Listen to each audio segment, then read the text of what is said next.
another recipe. Let's talk about a hot movie right now, Jupiter Ascending. It stars Channing Tatum, we know you all love him, and Mila Kunis, and it's in theaters this Friday. So we're going to draw for one of our audience members to be the queen of the universe.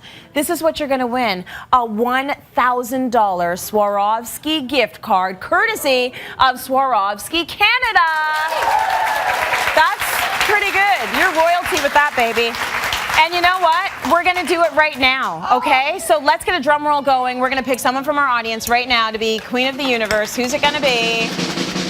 The winner is Jean Scotland. You are Queen of the Universe. Wave, Jean, wave, yes! Congratulations. I wish I had a crown or a tiara for you, and everyone in our audience will receive tickets to see the film. Go and enjoy. Have a good time. Isn't that nice? $1,000. Like, I thought your recipe was already good, but then throw in $1,000. If you throw in some kind of crystals on there, it's going to be even better.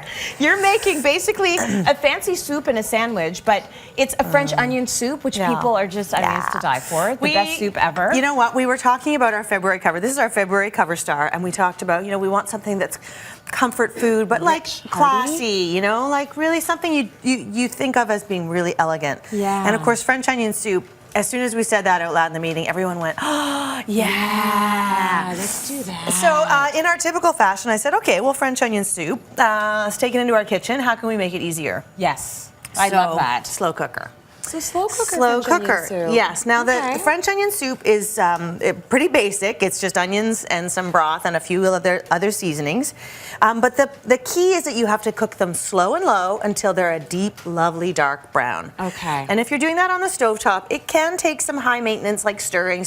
But if you put them in the slow cooker, you just put the lid on and walk away.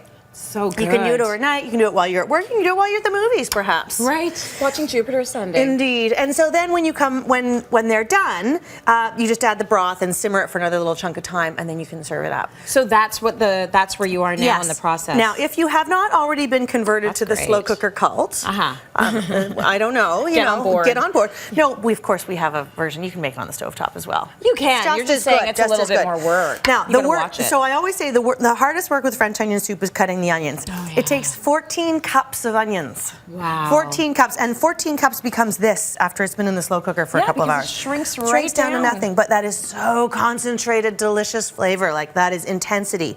And of course, everybody always asks me, what's the trick about slicing onions so that you don't cry? The bad news is at this time of year, like in the late winter and spring, they are very, very strong. You're going to cry. Go into the basement, go into the garage, get out your ski goggles, get out your swim goggles, slap them on. Just do it. You look like a real fool, post a picture, you know, it's real, and then you'll get it done. And it's just that much easier. Because other than that, there's like, you know, you'll hear about putting a match in your mouth or putting a piece of bread on your head. Like, no. Stand on one foot, you won't tear as much. Exactly, no. Do it fast and put your goggles on. Take a picture and hashtag it CityLineReel. We want to see you in your ski goggles chopping onions. Oh, there we go. So 14 cups of onions, and think that about one onion is about a cup. So that's, you're going to be doing some good onion chopping. Yeah. And it goes right into your slow cooker, and then there's some butter in there, and then just pop the lid on there, Trace, and let's walk away. All right. We're going to let you go. So yeah, you just do your thing. Figure out how many hours it needs for your slow cooker. We probably put some salt and pepper in there as well. That's a good thing. That's right. But if you want to do it on the stovetop, so here we are.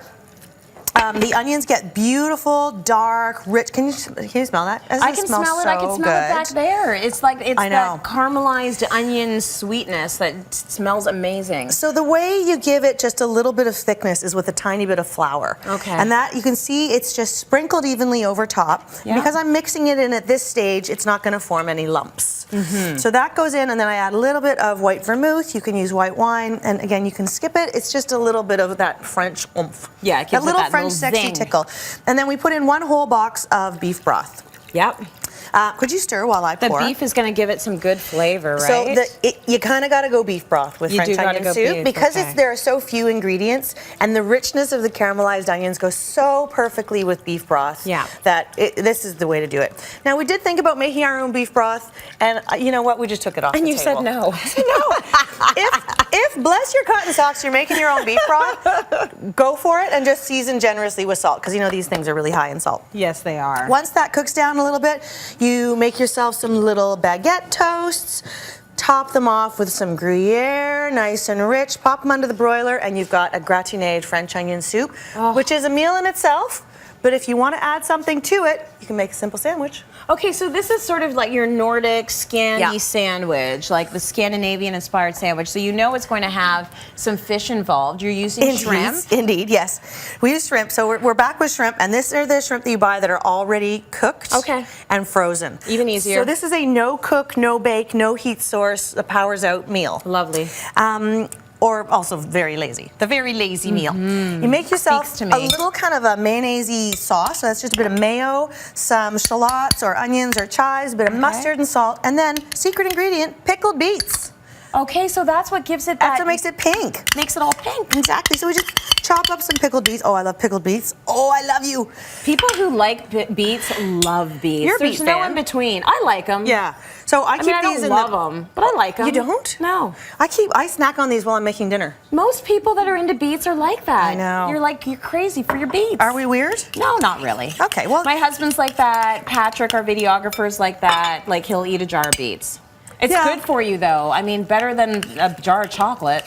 That's what I'd eat. Well, you know, maybe a little bit of each. How about that? Maybe a bit of both. Get yourself some beautiful rye bread. You can toast it if you feel inspired, but again, if the power is out, don't. And then a little bit of arugula, and then you get this lovely beet and shrimp mixture on top, and it's like glorious. And you're absolutely done. Glorious.